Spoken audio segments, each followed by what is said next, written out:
മലബാറിലെ പഴക്കമുള്ള കച്ചവടം ഏതാണെന്ന് ചോദിച്ചു കഴിഞ്ഞാൽ അതിന് ഒരു ഉത്തരമേ ഉണ്ടായിരുന്നുള്ളൂ: മരത്തടി കച്ചവടം. കോഴിക്കോട്ടെ കല്ലായി ആയിരുന്നു മരവ്യാപാരത്തിന്റെ കേന്ദ്രം എന്ന് പറയുന്നത്. മില്ലെന്ന് പറഞ്ഞാൽ ഇവിടെ ഉറങ്ങാത്ത രാവുകൾ ഉണ്ടായിരുന്നു. കാരണം കല്ലായിപ്പുഴ ഒരു മണവാട്ടിയായിരുന്ന ഒരു കാലഘട്ടം. ആ കാലഘട്ടത്തിൽ ഈ റോഡൊന്നും ഉറങ്ങലില്ല. കാരണം ലോറികളും മരങ്ങളും വന്ന് നിറഞ്ഞിരുന്ന കാലഘട്ടം. ഇപ്പം കല്ലായിപ്പുഴ ചെളി മാന്തുന്നൊരു പദ്ധതി. ആ ചെളി മാന്തുന്ന പദ്ധതിയിൽ ഈ പുഴക്കടിയിൽ അന്നത്തെ കാലഘട്ടത്തിൽ അടിപ്പുഴ മരം ഇന്നും ഉണ്ടാവും. നൂറ്റാണ്ടുകൾ പഴക്കമുള്ള മരം. ഈ കല്ലായിപ്പുഴയിൽ കിടന്നാൽ മരം നശിക്കില്ല. നൂറ്റാണ്ടുകളോളം മുമ്പ് അറബികൾ ഇവിടെ വന്നിട്ട് ഇവിടുന്ന് മരം ഈർന്നിട്ട് പലകാക്കിയിട്ടാണ് കൊണ്ടുപോകുന്നത്. അവർക്ക് അവിടെ നിർമ്മിക്കാൻ പലകാണ് കൊണ്ടുപോകുന്നത്. തേക്കിൻ്റെ കല്ലായി നീറിട്ട് കടപ്പുറത്ത് കൊണ്ടുവന്നിട്ട് ഒന്നായിട്ട് ഈർന്ന സ്കെച്ച് ഒന്നായിട്ട് കൂട്ടിക്കെട്ടിയിട്ട് എന്നിട്ട് ഉരുളിലേക്ക് കയറ്റിക്കൊണ്ടാക്കാം. അറബി നാട്ടിലേക്ക് കൊണ്ടുപോകുന്ന ഉരുക്കൾ നിർമ്മിക്കുന്നത് ബേപ്പൂരിൽ നിന്നാണ്. അന്നും ഇന്നും അവർ ഉരുക്കൾ നിർമ്മിക്കാൻ വേണ്ടി ഉപയോഗിക്കുന്നത് ദീർഘകാലം ഈട് നിൽക്കുന്ന മരങ്ങളാണ്. കടലിൽ നിന്നുണ്ടാകുന്ന വേലിയേറ്റത്താൽ കല്ലായിപ്പുഴയ്ക്കൊരു ഉപ്പുരസം ഉണ്ടാകും. ആ ഉപ്പ് കലർന്ന വെള്ളത്തിൽ മരങ്ങളിട്ടാൽ ദീർഘകാലം ഈട് നിൽക്കും എന്നാണ് പറയാറ്. പഴയ കാലത്ത് മരം കൊണ്ടൊന്ന് സ്റ്റോർ ചെയ്യാണ് വെള്ളത്തിൽ സ്റ്റോർ ചെയ്യുമ്പോൾ ആ ഉപ്പുരസം പിടിച്ചിട്ട് ആ മരം ഒരു പെട്ടെന്ന് നശിക്കില്ല. ഇപ്പോഴെന്താ കാരണം എന്ന് വെച്ചാൽ ഇപ്പം മരം വന്ന് ലോറിയിൽ വന്ന് അപ്പം തന്നെ വെള്ളത്തിൽ വന്ന് അത് അപ്പം തന്നെ കെട്ടിക്കൊടുക്കുക. ഒരു സംരക്ഷണം മരത്തിനില്ല. ആർക്കും സമയമില്ല. കാരണം അത്തരം വലിയ കച്ചവടക്കാരൊന്നും ഇപ്പം ഇല്ല. പഴയ തറവാടുകൾ പൊളിച്ചു കഴിഞ്ഞാൽ ഈ പൊളിക്കാൻ വേണ്ടിയുള്ള വില കിട്ടും. അപ്പോൾ ചില വീടുകൾക്ക് 10 ലക്ഷം ഉറുപ്പ്യ വരെ കിട്ടും. പൊളിച്ചിട്ട് പിന്നെ നിരത്തി തരണം എന്നിട്ട് അവർക്ക് തോന്നുന്നു ഇത്രയും ലക്ഷങ്ങൾ ഉറുപ്പ്യൻ്റെ മരം കിട്ടും എന്നുള്ളത്. മരത്തിന് പ്രത്യേകിച്ച് ഒരു പരിക്കും പറ്റില്ല. ആ മരങ്ങളിൽ ഇന്നും അവർ കൊണ്ടുപോയിട്ട് അവിടെ സെയിലുണ്ട്. മരത്തിൻ്റെ മൂപ്പാണ്, മരത്തിൻ്റെ പൈസ. ഇത്ര കൊല്ലം കഴിഞ്ഞിട്ടാണ് അന്ന് മരം മുറിച്ചു കൊണ്ടിരുന്നത്. ഇന്നതല്ല. ഇന്ന് കണ്ട പറമ്പിലുള്ള മരമൊക്കെ മുറിച്ചിട്ട് ഇങ്ങോട്ട് കൊണ്ടിരിക്കുക. പണ്ടത്തെ കാലത്തൊക്കെ മരങ്ങൾ ഏകദേശം നല്ല ഒരുപാട് മരങ്ങൾ കിട്ടാൻ വളരെ സുലഭമായിട്ട് കിട്ടുന്ന ഒരു കാലഘട്ടം ഉണ്ടായിരുന്നു. അതായത് വണ്ണുള്ള മരങ്ങളായിരുന്നു പണ്ടൊക്കെ. ഈ ചെറുമരങ്ങളൊന്നും ഇല്ല. അപ്പോൾ ഈ വണ്ണുള്ള മരങ്ങൾ മാത്രമേ ഇവർ സെലക്ട് ചെയ്തിട്ട് മുറിക്കാറ്. അതാണ് ഇപ്പോഴത്തെ ഈ കോവിലകം പഴയ ഇല്ലങ്ങളൊക്കെ കാണുന്ന നിലനിൽക്കുന്നത്. ഒരു കേടുപാടും പറ്റാതെ നിൽക്കുന്നതെന്ന് വെച്ചാൽ ആ വണ്ണം കൂടിയ മരങ്ങൾ ഇപ്പോഴാണ് നിൽക്കുന്നതുകൊണ്ടാണ്.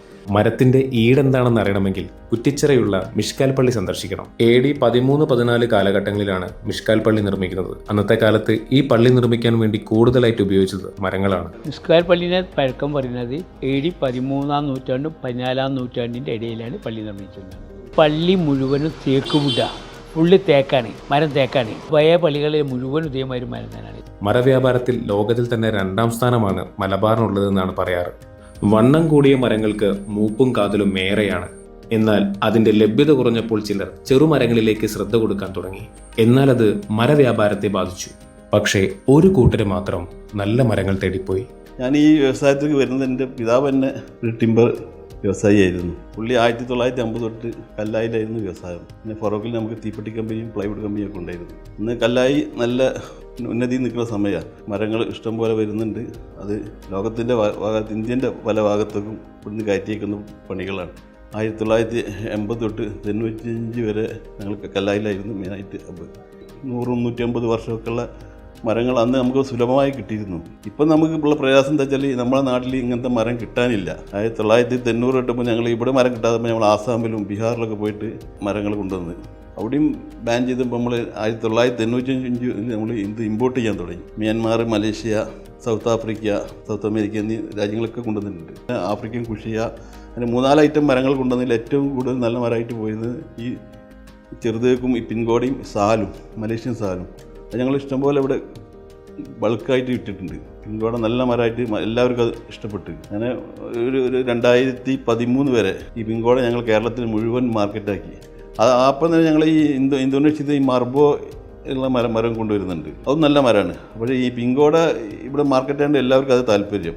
അത് നമ്മൾ വിൽക്കുന്നത് തമിഴ്നാട്ടിലാണ്. ഈ മർബോ വെക്കുന്നത് തമിഴ്നാട്, കർണാടക. അവിടെ അത് വിൽക്കും. ഇവിടെ കേരളത്തിൽ പിങ്കോട വെക്കും. ഈ 2013 ശേഷം അവിടെ ഇത് ബാൻ ചെയ്ത് അവിടുത്തെ ഗവൺമെൻറ് ബർമയിൽ ഇത് തടി ഇമ്പോർട്ട് ചെയ്യുന്നത്, തടി റൗണ്ട് ലോക്സ് ആയി കൊണ്ടുവരുന്നത് ബാൻ ചെയ്ത്. അപ്പം നമ്മൾ അവിടെ മില്ലിട്ട്, ബർമയിലിട്ട്. അതോടൊപ്പം തന്നെ ഞങ്ങൾ ഇന്തോനേഷ്യയിലും ഫാക്ടറി ഇട്ട്. 40 വർഷത്തോളം ഈ മരം ഇവിടെ നമ്മൾ കൊടുത്ത അനുഭവം ഉള്ളത് കൊണ്ടതാണ് ഇന്ന് ഉള്ള മരങ്ങളിൽ വെച്ച് ഏറ്റവും ഒരു ജനങ്ങൾക്ക് കൊടുക്കാൻ, വിശ്വസ്തമായി നമുക്ക് കൊടുക്കാൻ പറ്റുന്നൊരു മരം, നമ്മുടെ സ്വന്തം പരിചയം അറിവുള്ളത് കൊണ്ടാണ് ഈ മരം ഞങ്ങൾ ബ്രാൻഡ് ചെയ്യാൻ തീരുമാനിച്ചത്. ഹിൽവുഡ് എന്ന പേരിൽ, സ്വന്തം പേരിൽ ചെയ്യാൻ തീരുമാനിച്ചത്. ഹിൽവുഡിൻ്റെ ഓരോ ഉരുപ്പടികളും നമുക്കൊരു നിർബന്ധമുണ്ട്. അതിൻ്റെ ഡയറക്റ്റ് സൂപ്പർവിഷൻ, അതായത് നമ്മുടെ ആളുകൾ മേൽനോട്ടത്തിൽ അതിൻ്റെ ലോഗ് പ്രൊക്യൂർമെൻറ്റ് മുതൽ കസ്റ്റമറിന് കിട്ടുന്നവരെ നമ്മുടെ സൂപ്പർവിഷനിലാവണം. എന്നാലേ നമ്മൾ ഈ പറയുന്ന ക്വാളിറ്റി സ്റ്റാൻഡേർഡ്സൊക്കെ നമുക്ക് കറക്റ്റായിട്ട് കീപ്പ് ചെയ്യാൻ പറ്റുള്ളൂ.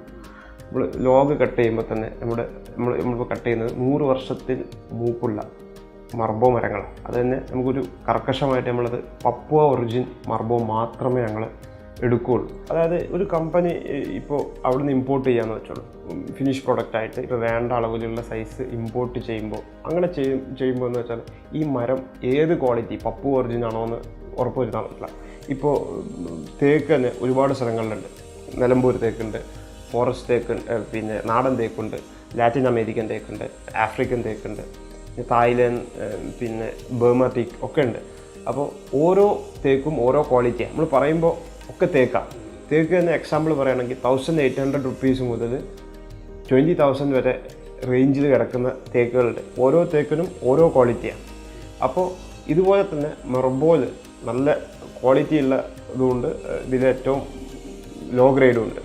പൊതുവേ മർബോ നല്ല മരം, ഇപ്പോൾ ഏറ്റവും ലോ ഗ്രേഡ് എടുക്കുകയാണെങ്കിൽ നല്ല മരം. പക്ഷേ ഇതിൽ ഏറ്റവും സുപ്പീരിയർ ഗ്രേഡ് എന്ന് പറഞ്ഞാൽ പപ്പുവ ഒറിജിൻ മർബോ ആണ്. അപ്പോൾ ആ പപ്പുവ ഒറിജിൻ ആണോ സോഴ്സ് ചെയ്തിട്ടുള്ളത് എന്നുള്ള നമുക്ക് ഉറപ്പ് വരുത്താൻ വേണ്ടിയിട്ടാണ് നമ്മൾ സ്വന്തമായിട്ട് അവിടെ പ്രൊക്യൂർമെൻറ്റ് യൂണിറ്റ് ഇട്ട് നമ്മുടെ ആളുകൾ തന്നെ ലോഗ്സ് ചൂസ് ചെയ്ത് സ്വന്തം സൂപ്പർവിഷനിൽ അത് പ്രോസസ്സ് ചെയ്ത് എക്സ്പോർട്ട് ചെയ്യുന്നത്. അതായത് ഇതിൻ്റെ ഇടയ്ക്ക് ഒരു ഇടനിൽക്കാരില്ല. ഒക്കെ ഡയറക്റ്റ് ഫസ്റ്റ് മുതൽ സോഴ്സ് ചെയ്യുന്ന സ്റ്റേജ് മുതൽ ഡയറക്റ്റ് കസ്റ്റമറിൽ എത്തുന്നവരെ കംപ്ലീറ്റ് നമ്മുടെ സ്വന്തമായിട്ട് ലോഗ് പ്രൊക്യൂർ ചെയ്യുന്നു, അത് ഓൺ ഫാക്ടറിയിൽ പ്രോസസ്സ് ചെയ്യുന്നു, അത് കെമിക്കൽ ട്രീറ്റ്മെൻറ്റ് ചെയ്യുന്നു, കേടി ചെയ്യുന്നു, ഒക്കെ സ്വന്തം യൂണിറ്റിലാണ്. അതുകൊണ്ടാണ് ഈ ഇത്രയും ക്വാളിറ്റിയുള്ള പ്രൊഡക്റ്റ് ശരിക്കും നല്ല കോസ്റ്റിൽ കൊടുക്കാൻ പറ്റുന്നത്. ഇപ്പോൾ ഇതിലൂടെ ഒരുപാട് മരങ്ങൾ ഇമ്പോർട്ട് ചെയ്യുന്നുണ്ട്. ലാറ്റിൻ അമേരിക്കയിൽ നിന്ന് ഇമ്പോർട്ട് ചെയ്യുന്നുണ്ട്, പിന്നെ മ്യാൻമാറിൽ നിന്ന് ഇമ്പോർട്ട് ചെയ്യുന്നുണ്ട്, ഇന്തോനേഷ്യയിൽ നിന്ന് ഇമ്പോർട്ട് ചെയ്യുന്നുണ്ട്. അതിൽ തന്നെ ഞങ്ങൾ ഈ ബ്രാൻഡ് ചെയ്യാൻ ഉപയോഗിച്ചത് മർബോ ആണ്. ഞങ്ങളുടെ ഇത്രയും എൻ്റെ ഫാദറിൻ്റെ ഒക്കെ എക്സ്പീരിയൻസ് വെച്ചിട്ടും പിന്നെ യൂസ് ചെയ്ത മരങ്ങൾ നമുക്കുള്ളൊരു ധാരണ ഉണ്ടാവും ഏതൊക്കെ മരങ്ങൾ നല്ല മരങ്ങളാണല്ലോ. ആ ഒരു അടിസ്ഥാനത്തിൽ ഏറ്റവും നല്ല ക്വാളിറ്റിയുള്ള ഏറ്റവും സുലഭമായിട്ട് അവൈലബിൾ ആയിട്ടുള്ള ഒരു മരമാണ് മർബോ. പിന്നെ നമ്മൾ എവിടെയും അക്രോസ് ദ ഗ്ലോബ് പോകുന്നൊരു മരം. അപ്പോൾ ഈ മർബോ ഇവിടെ കൊണ്ടുവന്ന് ബ്രാൻഡ് ചെയ്ത് വിറ്റ് കഴിഞ്ഞാൽ ഒരു കംപ്ലയിൻറ്റ് വരില്ല എന്നുള്ള ഒരു ബോധ്യം ഉണ്ടായതുകൊണ്ടാണ് ഞങ്ങൾ ഈ മർബോ സ്പെസിഫിക്കലി എടുത്തിട്ട് ഫസ്റ്റ് ബ്രാൻഡ് ചെയ്യാനുള്ള കാരണം. നമുക്ക് കാര്യമായിട്ട് കേന്ദ്ര സർക്കാരിൻ്റെ അംഗീകാരം തന്നെ കിട്ടിയത് എക്സ്പോർട്ട് കൗൺസിലിൻ്റെ അവാർഡ്, കൊമേഴ്സ് ഇൻഡസ്ട്രിയുടെ അവാർഡ് നമുക്ക് 2009, 10, 11, 12, 13, 14 കാലങ്ങളിൽ നമുക്ക് കിട്ടിയിട്ടുണ്ട്. ഇന്ത്യയിൽ നിന്ന് ഏറ്റവും കൂടുതൽ മര ഉരുപ്പടികൾ അയച്ചതിനുള്ള അവാർഡാണ് നമുക്ക് കിട്ടിയത്. നമ്മുടെ കമ്പനി ആ കാലത്ത് നല്ല ടേൺ ഓവറിൽ മിഡിൽ ഈസ്റ്റിക്കും സിംഗപ്പൂരും ഒക്കെല്ലാം ഞങ്ങൾ ഇത്തേക്കും കയറ്റുമതി ചെയ്തിട്ടുണ്ട്. കേരളത്തിൽ ഞങ്ങളിപ്പോൾ ഇതിൽ നിന്ന് നമുക്ക് അറൗണ്ട് 200 മേലെ ഡീലേഴ്സ് ഉണ്ട്. പിന്നെ കർണാടകയിലുണ്ട്, തമിഴ്നാട്ടിലുണ്ട്. അപ്പോൾ ഈ ഡീലേഴ്സ് തന്നെ ഈ ഇൻഡസ്ട്രിയിൽ മിക്ക ഡീലേഴ്സും ഏറ്റവും മിനിമം ഒരു 20 ഇയേഴ്സ് ഈ ബിസിനസ്സിലുള്ളവരായിരിക്കും. ചില ആളുകൾ അവരുടെ സെക്കൻഡ് ജനറേഷൻ, എന്നെപ്പോലെ തന്നെ അവരുടെ സെക്കൻഡ് ജനറേഷൻ ആയിരിക്കും ഈ ബിസിനസ്സിലുള്ളത്. ഇതിൻ്റെ ക്വാളിറ്റിയും പിന്നെ എന്നെപ്പോലെ ഈ മരത്തിനെ കുറിച്ച് കൂടുതൽ അവർക്കൊരു സ്വന്തമായിട്ട് കോൺഫിഡൻസ് ഉണ്ട്. ഈ മരം നല്ല മരം എന്നുള്ളൊരു കോൺഫിഡൻസ് അവരുടെ എക്സ്പീരിയൻസിലും പ്രൂവൺ ആണ്. ഹില്ലോട് വന്ന ശേഷം നമുക്ക് 100% നമുക്ക് വിശ്വസിച്ചിട്ട് അത് എന്ത് ചെയ്യാൻ പറ്റും, ഒരു കസ്റ്റമറിന് കൊടുക്കാൻ പറ്റുക എന്ന് പറഞ്ഞാൽ ഒന്നാമത് ഇതിന് മൂപ്പ് ഈടാണ്. അത് 100 വർഷം പഴക്കമുള്ള മരങ്ങൾ മാത്രം അവർ സെലക്ട് ചെയ്തിട്ട് ആണ് ഇത് കട്ട് ചെയ്തിട്ട് അവർ കൊണ്ടുവരുന്നത് അവിടെ നിന്ന്. അപ്പോൾ നമ്മൾ മരത്തിൻ്റെ മുകളിൽ നമ്മൾ കളിക്കുന്നതുകൊണ്ട് നമുക്ക് ഇതിൻ്റെ ക്വാളിറ്റി നമുക്ക് കണ്ടാൽ തന്നെ അറിയാം. നമ്മൾ സാധാരണ കൊടുക്കുന്ന മരവും ഈ മരമായിട്ടുള്ള വ്യത്യാസം 100% നമുക്ക് ട്രസ്റ്റ് ചെയ്ത് നമുക്ക് ഒരു കസ്റ്റമറിന് നമുക്ക് ധൈര്യപ്പെട്ട് നമുക്ക് കൊടുക്കാൻ പറ്റുന്ന ഏക മരം അതാണ്. ഇപ്പോൾ നോർമലി നമ്മൾ എല്ലാവരും ചോദിക്കാറുണ്ട് മരത്തിന് പകരം എന്താണുള്ളത് എന്നുള്ളത്. ഈ ഒരു ക്വസ്റ്റ്യന് ഹിൽവുഡിൻ്റെ ബ്രാൻഡിങ്ങിലൂടെ കുറേയൊക്കെ നമുക്ക് കുറയ്ക്കാൻ സാധിച്ചിട്ടുണ്ട്. പിന്നെ ഇപ്പോൾ കേരളത്തിൽ ഏറ്റവും കൂടുതൽ വിൽക്കപ്പെടുന്ന മരങ്ങളിലൊന്നായിട്ട് ഹിൽവുഡ് കയറി പറ്റിയിട്ടുണ്ട്. വീണ്ടും മരത്തിലേക്ക് തന്നെ ആൾക്കാർ ആകർഷിക്കാനും ചിന്തിക്കാനും മരം തന്നെ വെക്കാന്നുള്ളൊരു ചിന്താഗതി വരാൻ തുടങ്ങിയത് നമ്മൾ ഹില്ലോട് വന്നപ്പോഴാണ് എന്നാണ് എനിക്കിപ്പം മനസ്സിലാക്കാൻ കഴിയുന്നത്. മരത്തിന് പകരം ശരിക്കും മരം മാത്രമേ ഉള്ളൂ, വേറെ ഒന്നുമില്ല. അത് പിന്നെ കൂടുതൽ സ്ട്രോങ് ആവും ചെയ്യും. ഈ പുതിയ കാലത്ത് മരത്തിന് പകരമായി പലതും വന്നെങ്കിലും മരത്തിനെ വെല്ലാൻ ഇന്നും ഒന്നിനുമായിട്ടില്ല.